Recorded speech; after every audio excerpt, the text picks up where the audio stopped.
محترم جناب پروفیسر محمد شعیب فاضل عثمانی صاحب کو کہ وہ تشریف لائیں اور خطاب فرمائیں۔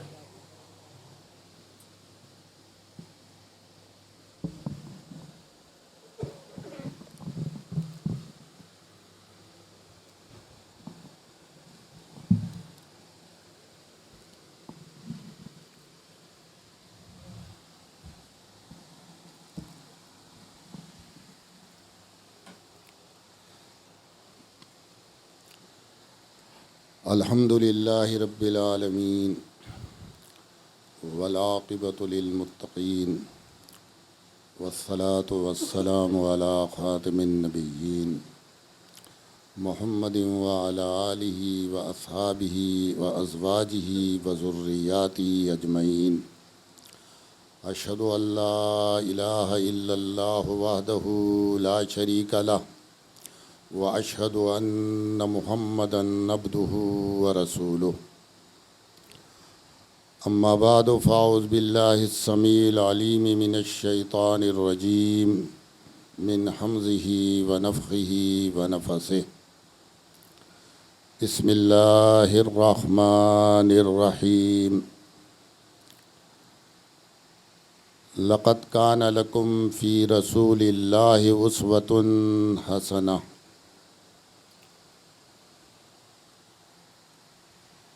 محترم علماء کرام، سفینہ حق کے ہم سفروں، عزیز طلباء، السلام علیکم ورحمۃ اللہ وبرکاتہ۔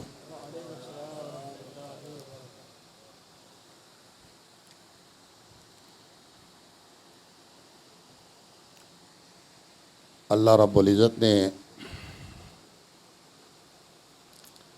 اپنے رسول خاتم النبیین محمد عربی صلی اللہ علیہ وسلم کا مقام، آپ کی پہچان، آپ کا اسٹیٹس بیان کرتے ہوئے فرمایا، لقد کان لکم فی رسول اللہ اسوۃ حسنہ۔ یقیناً تمہارے لیے اللہ کے رسول میں بہترین نمونہ ہے۔ یہ مقام پوری امت میں کسی کو بھی حاصل نہیں، صرف اور صرف یہ مقام اللہ رب العزت نے محمد عربی صلی اللہ علیہ وسلم کو عطا کیا ہے۔ دنیا میں مختلف لیڈر پیدا ہوتے رہے ہیں، آج بھی ہیں اور قیامت تک ہوتے رہیں گے۔ رہنمائی کے دعوے دار ہر دور میں رہے ہیں، قومی بنیادوں پر، ملکی بنیادوں پر، مذہب، فرقے، دین کی بنیاد پر، لیکن ان میں سے کسی کا بھی یہ مقام نہیں ہے جو اللہ رب العزت نے محمد عربی صلی اللہ علیہ وسلم کو عطا کیا ہے۔ بہت زیادہ ہوتا ہے تو لیڈر کی چند باتیں مان لی جاتی ہیں، بہت زیادہ ہوا۔ کوئی زیادہ اپنے لیڈر سے محبت کرتا ہے تو اس کا ظاہری شکل و صورت کو اختیار کر لیتا ہے۔ اس نے کوئی بال کی کٹنگ اختیار کی تو وہ اختیار کر لی، کوئی اس نے ٹوپی نئی طریقے سے پہن لی، کسی نے پگڑی کا کوئی رنگ بنا لیا، لوگ اس کے پیچھے چلتے، اور چند دن گزرتے ہیں اور وہ لیڈر اور وہ سارا اس کا جو بنایا ہوا کھڑاک ہوتا ہے نا، دھوکہ ہوتا ہے، وہ زمین بوس ہو جاتا ہے۔ محمد عربی صلی اللہ علیہ وسلم کا یہ مقام نہیں ہے کہ آپ کی صرف بات مان لی جائے۔ دنیا میں لیڈروں کے ساتھ یہی ہوتا ہے نا، اس کی چند باتیں مان لی جاتی ہیں اور پوری زندگی اس کے خلاف ہو۔ وہ نہ لیڈر اس کام کا ہوتا ہے اور نہ پیچھے چلنے والے اس کے متحمل ہوتے ہیں کہ اس کی بات کو اس طرح مانا جائے کہ اس کی پوری زندگی کو مان لیا جائے۔ قرآن حکیم نے یہ نہیں کہا محمد صلی اللہ علیہ وسلم جو فرمائیں وہ لے لو، یہ نہیں کہا، پوری زندگی میں نمونہ ہے۔ جو کہیں وہ بھی لو، جو کریں وہ بھی لو، اور جس پر خاموش ہو جائیں وہ بھی لے لو۔ اس لیے فرمایا تمہارے لیے محمد عربی صلی اللہ علیہ وسلم کی پوری زندگی میں نمونہ ہے، مراد نبوت کی زندگی۔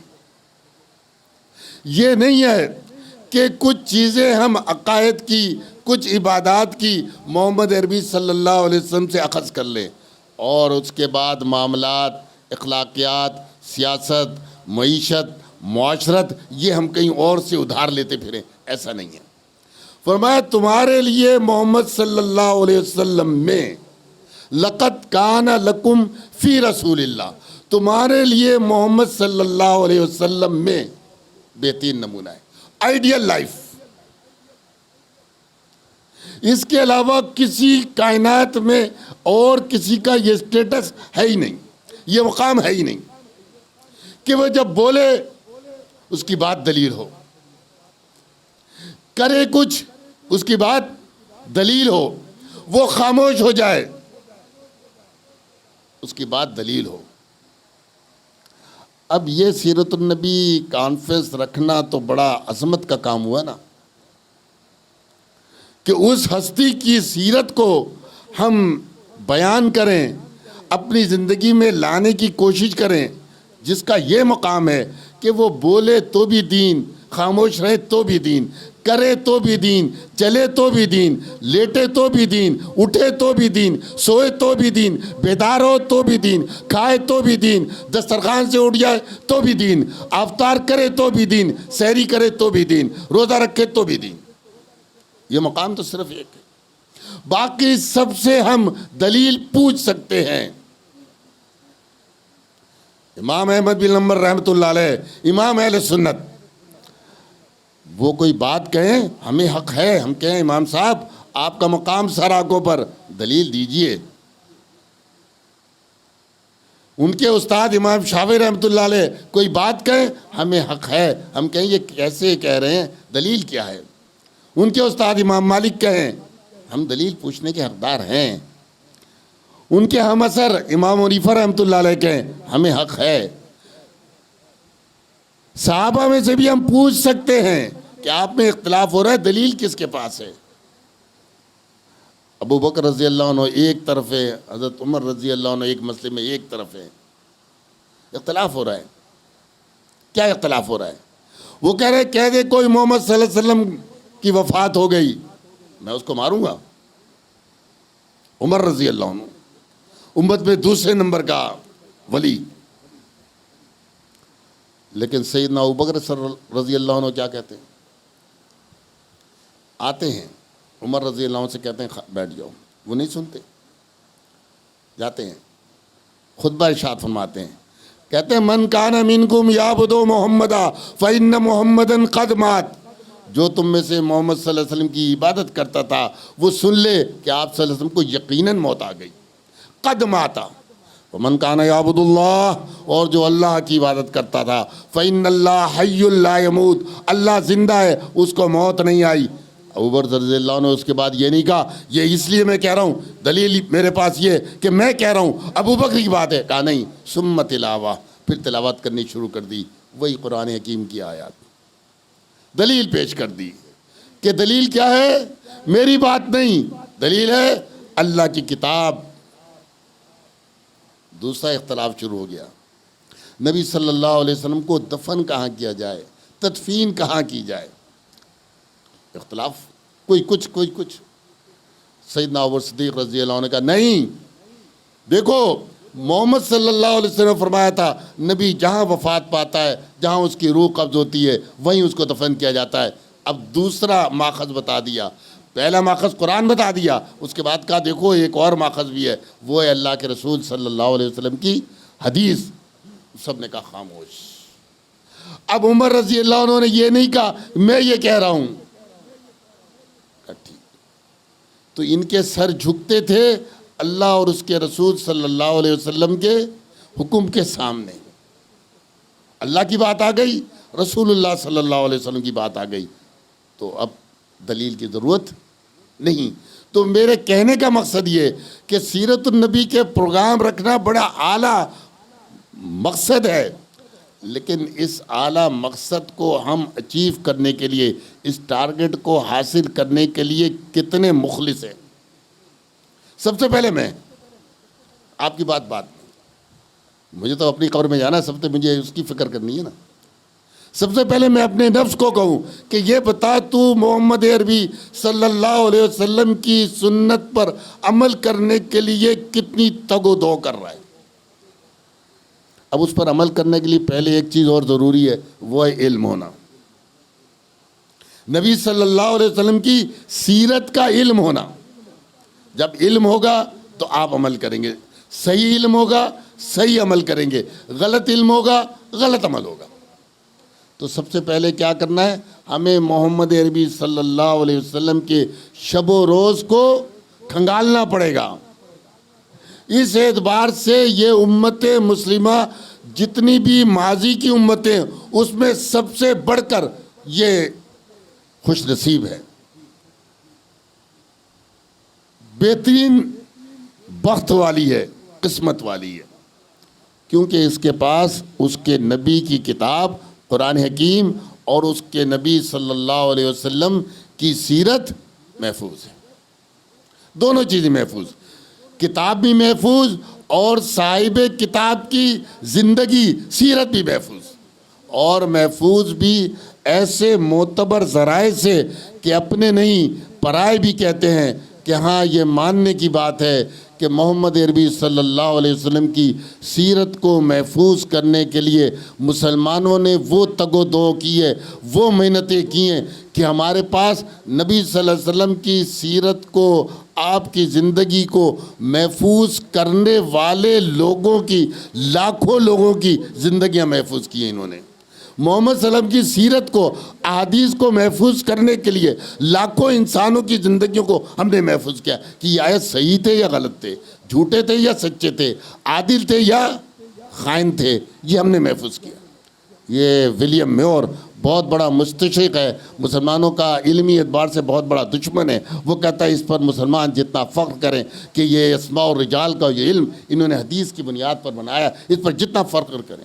اس اعتبار سے سب سے بہترین اگر کوئی امت ہے وہی امت مسلمہ ہے، لیکن اس اعتبار سے یہ بڑی بدنصیب ہے کہ اس کے پاس اس رسول محمد صلی اللہ علیہ وسلم کا روشن راستہ موجود ہے۔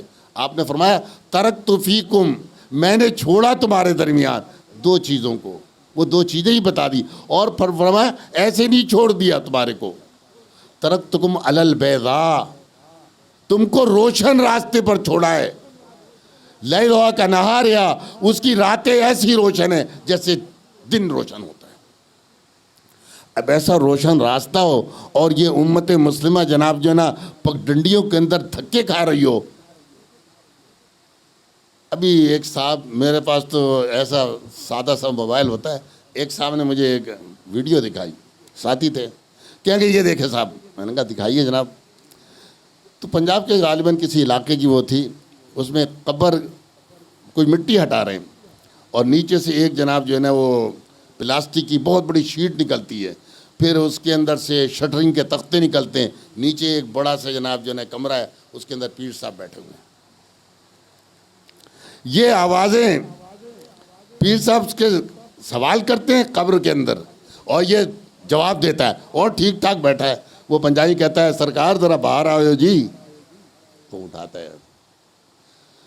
میں نے اس پروفیسر سے کہا، ایک کالج کے وہ پرنسپل ہیں، میں نے کہا سر 2021 میں یہ جہالت ہے، 2021 میں یہ اس قوم کی جہالت ہے جس کے پاس قرآن محفوظ ہے، حدیث محفوظ ہے۔ ہمیں تو آپ ابابی کہہ کے جان چھڑا لیتے ہو نا، اس جہالت کو کیا کہو گے؟ کہیں گے اس سے بڑی اور کیا جہالت ہوگی کہ 2021 گزر رہا ہے اور اس کے اندر پیر دو نمبری کر کے جعلی جناب جو ہے نا اندر دفن ہو گیا ہے، اور وہاں سے سوالات کے جوابات۔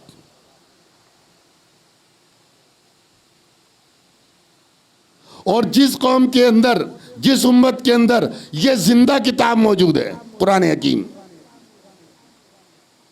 الحم کے لے کے الف سے والناس کے سین تک محفوظ، اور اس کی گمراہی وہ کہ شاید کسی کی بھی ایسی گمراہی نہ ہو. تو ہم نصیب ہیں کہ نہیں ہیں؟ وجہ کیا ہے؟ کہ ہم نے محمد عربی صلی اللہ علیہ وسلم کے مقام کو پہچانا نہیں ہے. آپ کی سیرت سے ہم کوسوں دور چلے گئے. بعض اوقات جدید تعلیم یافتہ طبقے کے طلبہ میرے پاس آتے ہیں، جب میں ان کے سامنے قرآن کی آیات رکھتا ہوں، پیش کرتا ہوں، ان کا ترجمہ احادیث رکھتا ہوں، تو پکار اٹھتے ہیں کہ سر یہ تو ایسا محسوس ہو رہا ہے ہمارے لیے اترا ہے قرآن. آپ کہتے ہیں 1500 سال پہلے اترا، یہ تو ایسا محسوس ہو رہا ہے ہمیں اپیل کر رہا ہے، ہمیں پکار رہا ہے، ہمیں آواز دے رہا ہے. لیکن یہ تو الماریوں کے اندر بند ہے نا. یہ سیرت کی کتابیں تو الماریوں کے اندر بہترین لائبریری ہوگی، اس کے اندر بند پڑی ہیں، اس کے اوپر گرد پڑ رہی ہوتی ہے، کوئی اٹھاتا نہیں. ہم میں سے یہاں کتنے بیٹھے ہوئے ہیں، کتنوں کے گھروں میں سیرت کی کتاب سرے سے ہوئے گی نہیں. بہترین سیرت کی کتابیں موجود ہیں، اردو زبانیں موجود ہیں، پڑھنے والا نہیں ہے کوئی. اپنے رسول صلی اللہ علیہ وسلم کے شب و روز معلوم نہیں ہے. ہاں کرکٹر کے پورا ریکارڈ ان کو معلوم ہے، ایکٹروں کا پورا ریکارڈ معلوم ہے کہ کس نے کہاں کون سا گانا کب گایا تھا، یہ سب معلوم ہے. لیڈروں کی ایک ایک چیز معلوم ہے. یہ 2 نمبر کے جعلی مصنوعی دھوکے باز فنکار جن لیڈروں کے متعلق سب کچھ معلوم ہے.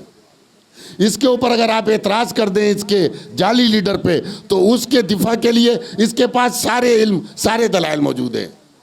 محمد عربی صلی اللہ علیہ وسلم کے متعلق کوئی بات ہو، کہتا ہے یار یہ مولویوں کا مسئلہ ہے، مولوی جانے قرآن جانے حدیث جانے، ہمارا اس سے کیا تعلق. ہم بہت زیادہ یہ احسان کر دیتے ہیں کہ 8 دن کے بعد 2 رکعت نماز جمعہ پڑھ کے چپل اٹھاتے ہیں اور چلے جاتے ہیں بس. تو یہ کام کیسے ہوگا؟ یہ محمد صلی اللہ علیہ وسلم کی سیرت ہماری زندگیوں میں آئے گی کیسے؟ میں اکثر یہ کہتا ہوں مجھے اپنے باپ کے متعلق اتنی معلومات نہیں ہے جتنی مجھے اپنے رسول کے متعلق معلومات ہے. کیونکہ باپ کو جب میں نے دیکھا ہوگا تو میں شعور کی زندگی میں آ گیا ہوں گا. اب اس سے پہلے باپ نے 30-40 سال جو کام کیے مجھ کو کون بتائے گا؟ ہر انسان بچپن میں غلطیاں کرتا ہے، شرارتیں کرتا ہے، غلط کام کر دیتا ہے، مختلف قسم کی غلطیاں کرتا ہے. وہ مجھے کون بتائے گا؟ سب پردے ڈالیں گے نا اس پر، سب پردے ڈالیں گے. مجھے وہ چیزیں نہیں معلوم ہو سکتی، لیکن محمد عربی صلی اللہ علیہ وسلم متعلق مجھے ایک ایک چیز معلوم ہے. آپ سوتے کیسے تھے؟ آپ رات کی نماز کیسے پڑھتے تھے؟ آپ دیکھیں بخاری کی بھی روایت ہے، مسلم کی بھی روایت ہے، اور مسند ابو یعلا کے اندر بھی ہے کہ عبداللہ بن عباس رضی اللہ عنہ کہتے ہیں مجھ کو میرے والد عباس رضی اللہ عنہ کا یہ الفاظ ہیں ابو یعلا کے اندر، وہ کہتے ہیں مجھ سے میرے والد نے کہا کہ بت بآل رسول اللہ صلی اللہ علیہ وسلم، نبی صلی اللہ علیہ وسلم کے آل کے ساتھ رات گزارو. آل سے مراد کیا ہے؟ آپ کی بیوی. کہ میں نے کہا ٹھیک. میں ام المومنین میمونہ رضی اللہ عنہ کے گھر چلا گیا.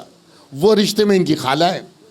اب مسئلہ پڑتے گا بھائی کوئی مسئلہ نہیں، خالہ کے گھر انسان رات گزار لے. کیا میں لیٹ گیا، نبی صلی اللہ علیہ وسلم بھی لیٹ گیا، اور آدھی رات سے کچھ کم یا کچھ زیادہ یا عین آدھی رات کا وقت آپ اٹھے. میں اٹھا ہوا تھا، کہتا میں لیٹ رہا. آپ اٹھے، ایک مشق لٹک رہی تھی، اس سے جا کے وضو کیا. میں بھی آپ کے بعد فوراً اٹھا اور جا کے وضو کیا، اور آپ صلی اللہ علیہ وسلم کے ساتھ آگے کھڑا ہو گیا. اب کھڑے ہونے میں غلطی کر دی. کھڑا ہونا چاہیے تھا امام کے دائیں طرف یا بائیں طرف، آپ صلی اللہ علیہ وسلم ان کو دائیں طرف. اور آپ صلی اللہ علیہ وسلم نے وہ 2 رکعت نماز کر کے تہجد کی نماز ادا کی. اس کے بعد پھر انہوں نے رپورٹ اپنے والد کو دی. یہ تھے سیرت کے اوپر عمل کرنے والے.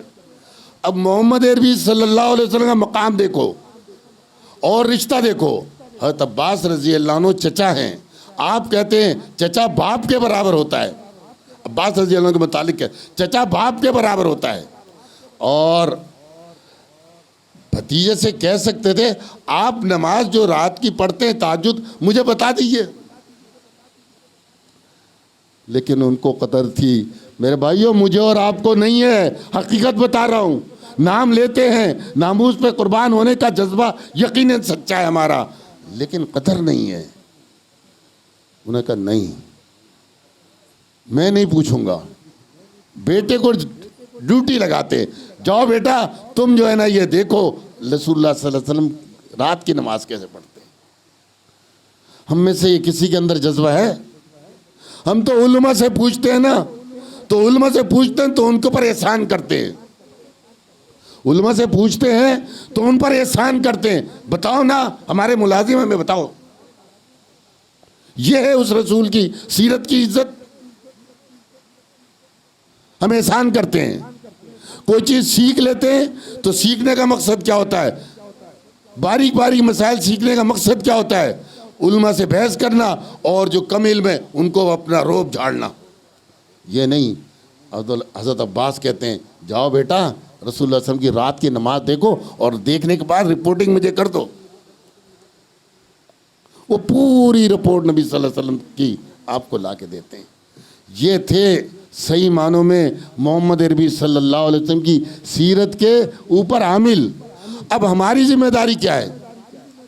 یہ تو میں نے ایک طرف مشتعز خروارے دیکھ کے اندر سے چند چاول نکال کے دکھائے ہیں کہ یہ صحابہ کی زندگیاں تھیں. ہمارا کیا حال ہے؟ جو بیٹھ کے بول رہا ہوتا ہے وہ کہتا ہے میں بھی اس طرح زمانی جمع خرچ کر رہا ہوں. جو سن رہے ہوتے ہیں وہ بھی اللہ ماشاء اللہ سب کی بات نہیں کر رہا, تو وہ بھی یہی کہہ رہے ہوتے ہیں بس تھوڑی دیر گزارنا ہے, ٹائم پاس کریں گے, یہ بھی ہم بھی سنیں گے, نہ یہ کرے نہ میں کروں.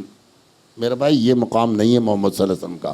اس کے اوپر جن لوگوں نے قربانیاں دی تھیں, جنہوں نے آپ کے پسینے کے اوپر خون بہایا تھا, ایسے نہیں بہایا تھا. وہ زبانی محبت کے دعوے دار نہیں تھے, وہ زبانی اطاعت کے دعوے دار نہیں تھے.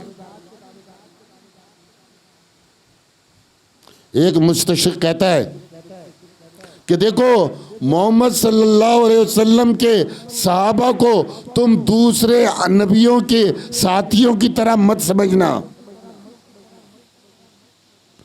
یہ وہ نہیں ہے جو موسیٰ علیہ السلام کے ساتھ ہوں اور جب بحر کلثوم آ جائے تو کہیں موسیٰ فَذْهَبْ أَنْتَ وَرَبُّكَ فَقَاتِلَا إِنَّ هَٰؤُلَاءِ قَاعِدُونَ. موسیٰ تم جاؤ, تمہارا رب جائے, جا کے دونوں لڑو اور ہم تو یہاں بیٹھے ہیں. اور بائبل کی زبان میں تورات میں موسیٰ علیہ السلام سے جھگڑنے لگے بنی اسرائیلی.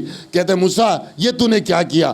مزے سے مصر کے اندر فرعون کی چاکری کرتے تھے, بس یہی کرتا تھا نا, بیٹوں کو قتل کرتا تھا, بیٹیوں کو زندہ اب یہاں تو نے بے آب ہو گیا میدان میں مار دیا ہے ساحل پہ لا کر, آگے پانی ہے, پیچھے جناب جو ہے نا فرعون آ رہا ہے, جائیں کہاں؟ کہتا ہے یہ صحابہ وہ نہیں تھے, یہ وہ نہیں تھے کہ عیسیٰ علیہ السلام پھانسی پہ بقول ان کے پھانسی پہ چڑھ جائیں اور ان کے ساتھی حواری بکھر جائیں. یہ وہ لوگ نہیں ہیں. یہ احد کے میدان میں آپ پوچھتے کون مجھ پر جان دینے کے لیے تیار ہے؟ ایک انصاری آتا ہے آپ کے سامنے لڑتے لڑتے شہید ہوتا ہے. آپ پھر کہتے ہیں دوسرا آتا ہے, تیسرا آتا ہے, چوتھا آتا ہے, پانچواں آتا ہے, چھٹا آتا ہے, ساتواں آتا ہے. لگاتار 7 انصاری صحابہ آپ صلی اللہ علیہ وسلم کے سامنے شہید ہوتے ہیں آپ کی حفاظت میں. پھر اور دور دور سے صحابہ جمع ہو جاتے ہیں, آپ کو اپنے گھیرے میں لیتے ہیں. تو میرے بھائیوں اس صرف زبانی دعوے سے کچھ نہیں ہونا جب تک میں سنجیدہ نہیں ہو جاؤں نبی صلی اللہ علیہ وسلم کی سیرت کے ساتھ. میں دیکھوں یہ جو عمل کر رہا ہوں اس کے پیچھے دلیل کیا ہے, محمد صلی اللہ علیہ وسلم کی تعلیم کیا ہے, آپ کا عمل کیا ہے. اس میں ہر چیز میں دیکھنا ہے. عقائد, پھر یہ نہیں دیکھو باپ کا عقیدہ کیا تھا, ماں کیا کرتی تھی, پھر دیکھو محمد صلی اللہ علیہ وسلم کا عقیدہ کیا تھا, اس نے کس طرح تعلیم دی عقیدے کی. نماز کا وقت آئے پھر میں یہ نہیں دیکھوں اماں کیسے پڑھتی ہے، ابا کیسے پڑھتے ہیں، بھائی کیسے پڑھتا ہے، پھر دیکھوں کہ صلو کما رأیتمونی اصلی، نماز ایسے پڑھو جس طرح اللہ کے رسول صلی اللہ علیہ وسلم فرماتے مجھے دیکھتے ہو۔ آپ فرماتے خذو انی مناسککم، حج کے طریقے مجھ سے سیکھو۔ آپ نے پوری زندگی میں ایک حج کیا، پہلا اور آخری، سندہ سیری میں، اور صحابہ نے ایک ایک چیز آپ کی جناب جو ہے نا بیان کر دی۔ بعض صحابہ تو اسی کے لیے مشہور ہو گئے کہ حج کی حدیثیں ان سے ملتی ہیں۔ ہر ایک نے نبی صلی اللہ علیہ وسلم کی زندگی کے ایک ایک شعبے کو محفوظ کرنے کی کوشش کی ہے۔ صبح شام دن رات، آنا جانا چلنا پھرنا، ایک ایک چیز محفوظ کر لی، اور جن چیزوں کی ضرورت نہیں تھی وہ بھی محفوظ کر لیے۔ یہ تک بتاتے ہیں کہ آپ کے داڑھی کے اتنے بال سفید ہوئے تھے۔ اب یہ تو سیرت سے عمل کے اعتبار سے کچھ نہیں ہے، ہمارے لیے تو نہیں ہے، یہ داڑھی یہ بال سفید ہونا یہ ہمارے بس کی بات تو نہیں ہے، لیکن انہوں نے اتنی آپ کی سیرت سے محبت کی کہ آپ کی یہ چیزیں بھی محفوظ کر لی۔ آج ہم کیا ہیں؟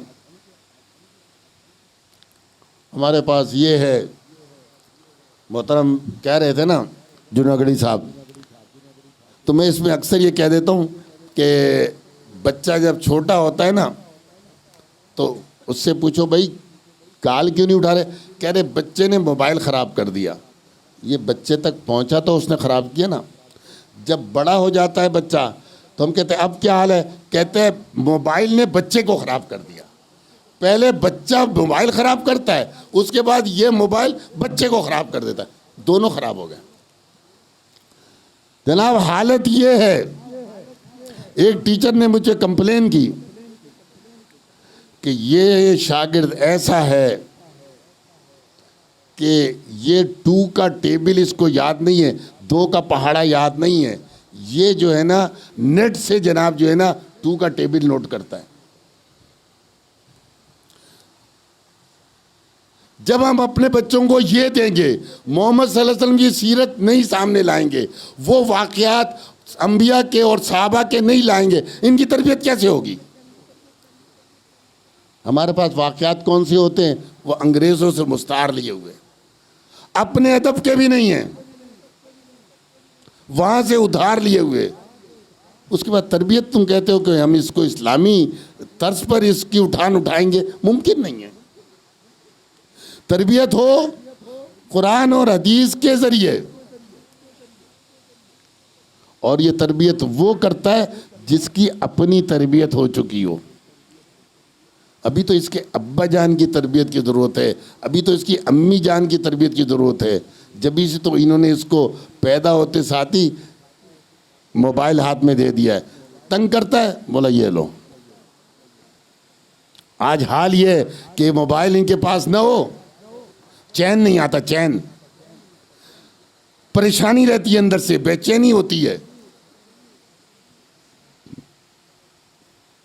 اس کا کوئی کام نہیں ہے، یہ 2 سال کے بچے کا کوئی کام نہیں موبائل سے نہیں ہے، لیکن ہم مثبت راستے پہ نہیں ڈالتے۔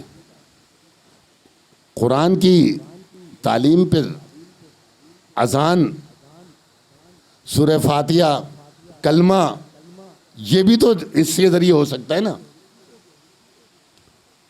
لیکن ہم خود ہماری تربیت نہیں ہے نا۔ آپ دیکھیں بعض ایسے بچے ہوتے ہیں بمشکل 3 سال ان کی عمر ہوتی ہے اور قرآن کی کتنی صورتیں زبانی فٹ فٹ اس کو یاد ہوتی ہیں۔ ماحول ہے اس کا نا، اس کو یہی دیا گیا ہے، آپ اس کو جو دیں گے وہ سیکھ لے گا، اس کا قصور نہیں ہے۔ بچے کا ذہن ایک خالی بلیک بورڈ کی طرح ہوتا ہے، آپ اس پہ جو لکھیں گے وہ لکھ دے گا، آپ اس کو قرآن یاد کرا دیں وہ قرآن یاد کر لے گا، آپ اس کو گانے یاد کرائیں وہ گانے یاد کر لے گا۔ سمجھے نہ سمجھے اس کو یاد کرنے سے بحث ہے، کیونکہ ذہن اس کا بالکل صاف ہے۔ تو میرے بھائیو، تربیت کے لیے ہمارے سامنے سیرت ہونی چاہیے، محمد صلی اللہ علیہ وسلم کی سیرت۔ اب اگر سیرت سامنے محمد عربی صلی اللہ علیہ وسلم کی ہوگی تو اس آئینے کو سامنے رکھ کر، جس طرح ہم شیشہ رکھتے ہیں نا اپنے بال بنانے کے لیے، چہرہ دیکھنے کے لیے، کوئی چیز خراب ہے، کوئی چیز غلط لگی ہوئی ہے، اس کو صاف کرنے کے لیے ہم کیا کرتے ہیں؟ سامنے شیشہ رکھتے ہیں، اس کے اندر دیکھ کے اپنی اصلاح کریں۔ اسی طرح نبی صلی اللہ علیہ وسلم کی سیرت کا آئینہ یہ ہم سامنے رکھیں، پھر دیکھیں کہ یہ شکل کتنی کالی ہے۔ آئینہ تو کوئی چیز چھپاتا نہیں ہے نا، جو ہوگا اصل میں وہی اس کی امیج، اس کی شکل آ جائے گی۔ تو محمد عربی صلی اللہ علیہ وسلم کی سیرت کا آئینہ سامنے رکھتے ہیں۔ رخ مصطفیٰ ہے وہ آئینہ کہ ایسا دوسرا آئینہ نہ ہماری بزم خیال میں، نہ دکان آئینہ ساج میں۔ محمد صلی اللہ علیہ وسلم کی زندگی کا، آپ کے چہرے کا جو عکس ہے وہ ایسا پائیدار، ایسا شفاف، ایسا چمکدار ہے کہ رخ مصطفیٰ ہے وہ آئینہ کہ ایسا دوسرا آئینہ، اس جیسا آئینہ کائنات میں دوسرا نہیں ہے۔ نہ ہماری بزم خیال میں، نہ ہمارے ذہن و سوچ کے اندر ایسا دوسرا آئینہ ہو سکتا ہے، نہ دکان آئینہ ساز میں، نہ مالک کے پاس کوئی اس کی دوسری جو ہے نا مثال موجود ہے۔ ہمارے پاس ایسا آئینہ موجود ہے، اور اس آئینے کو یہ مقدر، یہ کالی صورتیں صحیح کرنے کے لیے بہترین آئینہ ہے۔ وہ آئینہ جھوٹ نہیں بولے گا۔ ہمت یہ ہونی چاہیے کہ میں اپنی سیاہ شخصیت کو اس آئینے کے سامنے لے آؤں، ہمت یہ کروں، اور پھر دیکھوں گا جہاں جہاں کوئی خامی ہے، جہاں کالک ہے، جہاں داغ ہیں، جہاں دھبے ہیں، اس کو جناب جو ہے نا اپنے چہرے سے ہٹاؤں۔ وہ آئینہ بتا دے گا کہ ہاں یہ داغ تھا، یہ سیرت مصطفیٰ کا آئینہ دیکھ کر یہ داغ اس نے دور کر لیا ہے۔ یہ خامی تھی عقائد کے اندر، یہ اعمال کے اندر، یہ اخلاقیات کے اندر، یہ معاملات کے اندر، یہ دور کر لیں۔ آج ایک المیہ یہ بھی ہے کہ ہم بعض معاملات میں تو بڑے اچھے ہیں، مثلا عقائد کسی کے صحیح ہو گئے، الحمدللہ ثم الحمدللہ، بہت بڑی نعمت ہے کہ انسان کا عقیدہ شرک سے توحید میں تبدیل ہو جائے، شرک کو چھوڑ کر توحید اختیار کر لے، بدعات کو، رسم و رواج کو چھوڑ کر سنت کے راستے پر آ جائے۔ اعمال کی دنیا میں، عبادات کی دنیا میں بہترین راستہ ہے۔ لیکن دو معاملات اور ہیں، معاملات اور اخلاقیات، وہ ہمارے اندر کمیاں ہیں۔ تو اسی پر اکتفا کر رہا ہوں کہ یہ معاملات کو بھی ہمیں دیکھنا چاہیے کہ ہمارے جو معاملات ہیں یہ بھی نبی صلی اللہ علیہ وسلم کی سنت اور اللہ رب العزت کی بھیجی ہوئی کتاب کی روشنی میں ہم صحیح کریں۔ اور یہ جو اخلاقیات ہیں نا، یہ جو ہے نا بہت، جیسے اب رمضان کا مہینہ آ رہا ہے، رمضان کے مہینے میں ہم صبح صادق سے لے کر غروب آفتاب تک حلال چیزوں کو چھوڑ دیتے ہیں، حلال چیزیں کھانا چھوڑ دیتے ہیں، حلال پینا چھوڑ دیتے ہیں۔ کیوں؟ اللہ رب العزت کا حکم ہے کہ جو بیمار نہ ہو، مسافر نہ ہو، کوئی شرعی مجبوری نہ ہو، یہ حلال چیزیں چھوڑے اللہ کی رضا کے لیے۔ لیکن حلال چیزیں چھوڑنے کے بعد حرام چیزیں کھاتے رہتے ہیں۔ غیبت، مومن بھائی کا گوشت کھانا ہے، ہم کرتے رہتے ہیں۔ اس طرح بہت سی اور چیزیں ہیں ہم نہیں چھوڑتے۔ تو یہاں نبی صلی اللہ علیہ وسلم کی سنت سامنے رکھنی چاہیے کہ آپ کی تعلیمات یہ من لم یدع قول الزور والعمل بہ، جس نے جھوٹی باتیں، جھوٹے کام کرنا نہ چھوڑا تو پھر اللہ رب العزت کو کوئی حاجت نہیں ہے، کوئی ضرورت نہیں ہے کہ وہ کھانا پینا چھوڑ دے۔ اس کا معنی یہ نہ سمجھے کہ یار اب روزہ رکھ کے ہم غلط کام نہیں چھوڑتے تو روزہ بھی نہیں رکھے، نہیں، یہ معنی نہیں ہے۔ معنی اس کا یہ ہے کہ ہم روزہ رکھیں اور نبی صلی اللہ علیہ وسلم کی اس حدیث کی روشنی میں اپنے غلط کاموں کو چھوڑنا شروع کریں۔ پہلے تو عزم کر لیں کہ ہم چھوڑیں گے اس دفعہ، اور اس کے باوجود بتقاضۂ بشریت انسان ہے، غلط کام ہو جائے تو اپنے نفس کو واپس کھینچ کے لائے۔ یہ تو کیا کر رہا ہے؟ غیبت کر رہا تھا، یہ جھوٹ بول رہا تھا، یہ دھوکہ کر رہا تھا، یہ کاروبار میں تو نے دھوکہ شروع کر، چھوڑ اس کو، تو روزے سے۔ آہستہ آہستہ دیکھو، ایک دن میں کوئی ہمارے اندر وہ ایمان نہیں ہے کہ ہم ایک دن میں جناب جو ہے نا ٹھیک ہو جائے۔ آہستہ آہستہ اس کو گریجولی چھوڑنا شروع کریں تو پھر جو ہے نا ہم ایک وقت ایسا آ جائے گا کہ بہت سی چیزیں ہم جناب چھوڑ چکے ہوں گے۔ اللہ مجھے بھی توفیق دے، آپ بھائیوں کے لیے بھی اللہ رب العزت کی بارگاہ میں دعا کرتا ہوں کہ مالک آپ کو بھی اس بات کی توفیق دے کہ ہم صحیح معنوں میں اللہ کے رسول صلی اللہ علیہ وسلم کی سیرت کو اپنے عقائد، اپنی عبادات، اپنے معاملات، اپنی اخلاقیات اور دیگر چیزوں کے اندر شامل کریں۔ اقول قولی ھذا واستغفر اللہ لی ولکم ولسائر المسلمین المؤمنین عباد اللہ۔ السلام علیکم ورحمۃ اللہ وبرکاتہ۔